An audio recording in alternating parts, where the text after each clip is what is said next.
केंद्र सरकार के नए आदेशों का खामियाजा उन किसानों को भुगतना पड़ रहा है जिन्होंने बंदूकें अपनी खेतीबाड़ी और अपनी आत्म सुरक्षा के लिए खरीदी हुई थी। यही कारण है कि अब भारतीय कम्युनिस्ट पार्टी ने लाइसेंस के नवीनीकरण में की गई बेतहाशा बढ़ोतरी को तुरंत प्रभाव से वापस लेने की मांग उठाई है। भारतीय कम्युनिस्ट पार्टी शहरी इकाई के सचिव कामरेड समीर कश्यप ने इसे किसानों के साथ भद्दा मजाक बताया है। अधिकतर किसानों ने ऐसे दौर में बंदूकें खरीदी थी जब इनकी कीमत 1000 रुपए से भी कम थी और आज इनकी नवीनीकरण के लिए कीमत से कहीं ज्यादा चुकाने पड़ रहे हैं। नए जो लाइसेंस की जो रिन्यूअल है और इसका जो पंजीकरण है, इसके लिए सरकार ने नया फरमान निकाला हुआ है और उसमें जो फीसें हैं वो बेतहाशा बढ़ा दी गई हैं। जहां पर पहले फीस लगती थी 150 रुपए या 200 रुपए, उसको अब 1600 रुपए कर दिया गया है। वो बहुत ज्यादा है और किसान इस क्षमता में नहीं है कि वो इन फीसों को दे सके। और किसानों ने बहुत पहले से अपनी बंदूकें ली हुई हैं। एक किसान कल मेरे पास आया हुआ था, वो बता रहा था कि 1971 में उसने बंदूक ली हुई थी और 700 रुपए की ली हुई थी।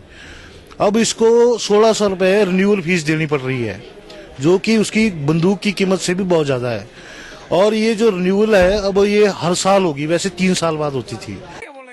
अधिकतर किसानों ने बंदूकें अपनी फसलों की रखवाली और जंगली जानवरों से आत्म सुरक्षा के लिए खरीदी है।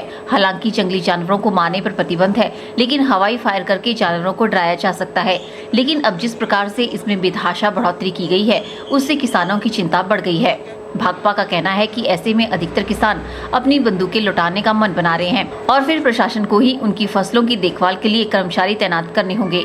इन्होंने बढ़ाई गई फीस को तुरंत प्रभाव से वापस लेने की मांग उठाई है। किसानों पर भारी चोट है, किसान अपनी फसलें नहीं बचा पाएंगे। इससे तो ऐसा लगता है कि प्रशासन को जाना पड़ेगा उन फसलों को बचाने के लिए। वहां पर प्रशासन तैनात करे अपने बंदूकधारियों को, वो बचाए फिर, या फिर नहीं तो किसान छोड़ देंगे, अपना किसानी छोड़ देंगे। वो अपनी बंदूकें भी हैंडओवर करने के लिए अब आमदा हो गए हैं। अब जब वो इतनी फीसें दे ही नहीं सकते तो वो बंदूकें कैसे रखेंगे अपने पास? तो ये बड़ी चुनौती है उनके आगे। तो हम तो चाहते हैं कि, और किसानों की भी यही मांग है कि इस जो वृद्धि हुई है, कई हजार गुना वृद्धि कर दी गई है इसको फीसों में, तो उसको विड्रॉ किया जाए और जो पहले की जो दरें थी उन्हीं को रखा जाए, ताकि वो अपना कृषि कर्म कर सके। नहीं तो उनको कृषि छोड़नी पड़ेगी। बता दें कि बंदूकों के लाइसेंस की नवीनीकरण के लिए पहले 150 से 200 रुपए 3 वर्ष के उपरांत देने पड़ते थे, लेकिन अब केंद्र सरकार के नए आदेशों के तहत यह नवीनीकरण हर वर्ष होगा और इसके लिए 1600 रुपए सालाना की फीस चुकानी पड़ेगी। ब्यूरो रिपोर्ट के चैनल।